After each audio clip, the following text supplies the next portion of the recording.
Camilla dan juga pemirsa di rumah, apabila kita melihat dari luas wilayah di Kalimantan Barat ini sangat luas ya, Lia, ya. Bisa 1,5 kali luas Pulau Jawa dan juga Pulau Bali. Nah, kemudian kondisi ekologi ataupun laut yang ada di Kalimantan Barat juga sangat baik dan sangat bagus. Kemudian dari potensi ikannya juga sangat banyak, dan tentunya hal ini dapat meningkatkan taraf hidup para nelayan yang ada di Kalimantan Barat ya, Lia, ya. Iya, namun dari peluang ini merupakan suatu kejadian, peluang untuk terjadi kejahatan internasional, kemudian bajak laut, penyelundupan hingga illegal fishing. Nah, data dari Dinas Kelautan dan Perikanan Kalbar terhitung mulai awal tahun 2015 hingga April 2015 sudah 18 kasus illegal fishing yang dilakukan di perairan Kalimantan Barat. Dan pemirsa, berikut bagaimana kondisi nelayan tangkap tradisional di tengah badai illegal fishing.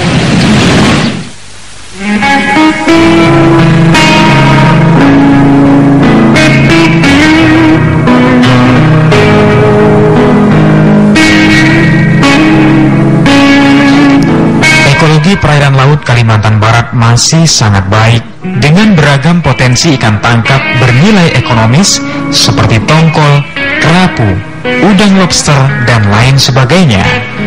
Besarnya kekayaan alam laut di perairan Kalimantan Barat tentunya menjadi surga bagi para nelayan dalam meningkatkan taraf ekonomi. Luasnya wilayah perairan Kalimantan Barat yang lepas langsung ke Laut Jawa, Cina Selatan, Selat Karimata, Natuna, dan Arafuru tentunya memberikan efek lain selain kekayaan alam, yakni tingkat kerawanan yang tinggi seperti kejahatan internasional, bajak laut, penyelundupan, hingga illegal fishing.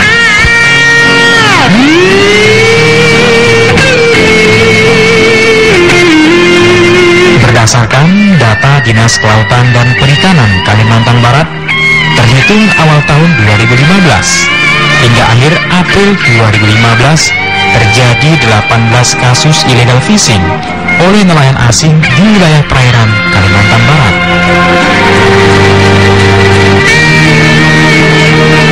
Tindak kejahatan pencurian ikan di wilayah NKRI ini sering dilakukan oleh nelayan asing asal Vietnam dan Thailand. Tingginya tingkat pencurian ikan di wilayah teritorial NKRI ini tentu memberi dampak bagi kesejahteraan nelayan asal Indonesia, khususnya Kalimantan Barat. Nelayan Kalbar umumnya merupakan nelayan tangkap tradisional yang mengandalkan perahu dengan kekuatan sederhana berbanding terbalik dengan armada nelayan asing yang didukung teknologi tinggi. Dapat dipastikan kemampuan tangkap nelayan kita tak sebesar nelayan asing. Tentunya kondisi ini perlu menjadi perhatian khusus pemerintah, baik nasional maupun daerah.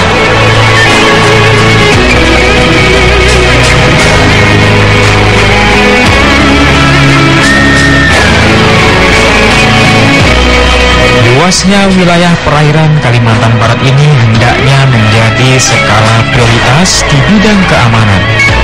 Karena selain menjaga aksi tindak kriminalitas, juga sebagai penjaga kedaulatan negara.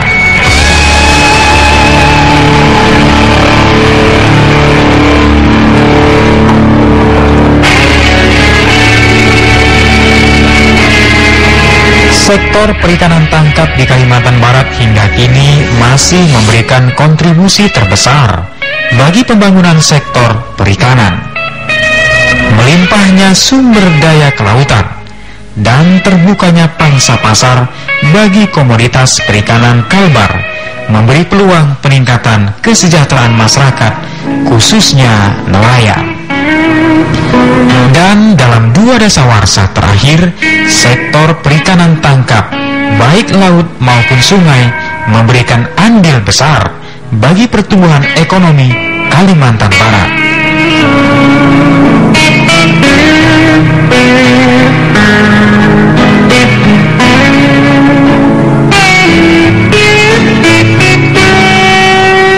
Harapan meraup pundi-pundi kehidupan para nelayan Kalimantan Barat memang harus tetap dijaga. Keamanan merupakan syarat mutlak dalam melaksanakan aktivitas melaut. Dukungan satuan pengamanan baik dari Dirpol Airut maupun TNI Angkatan Laut sebagai garda terdepan penjaga wilayah kemaritiman NKRI. Jangan sampai harapan pada laut Indonesia yang kaya dengan potensinya dijarah dan dinikmati oleh bangsa lain. Nelayan juga merupakan bagian tak terpisahkan dalam menggerakkan roda perekonomian bangsa. Bukankah sumber daya alam dan segala isi dan potensinya harus dijaga oleh negara demi kemakmuran serta kesejahteraan rakyat Indonesia? Jangan sampai mimpi para nelayan akan kekayaan laut yang menjadi anugerah Tuhan yang Maha Kuasa kepada bangsa ini terhempas oleh badai illegal fishing yang merajalela. Apalagi sebagai negara maritim terbesar yang sebagian besar rakyatnya hidup di wilayah pesisir dan berprofesi sebagai nelayan, sudah seharusnya mendapatkan rasa aman dan nyaman dalam meraih rezeki. Alam laut kita dan potensi yang terkandung di dalamnya adalah harapan hidup bagi anak cucu bangsa sebagai generasi penerus pembangunan.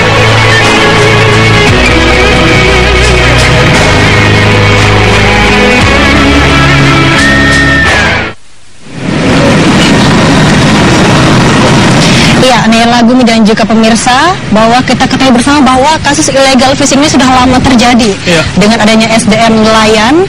Namun jika tidak didukung dengan adanya sistem pengamanan dari instansi terkait, maka peluang terjadi kriminalitas akan sangat sering terjadi begitu ya. Apalagi negara asing sudah memiliki teknologi yang lebih canggih. Ya, benar sekali Lia. Dan hal ini tentunya bukan cuma pekerjaan dari pihak TNI ataupun pihak tertentu, tapi semua pihak. Mulai dari pemerintah pusat, pemerintah daerah juga harus memperhatikan hal ini ya, Lia ya. Ya, Gumi dan juga Naila.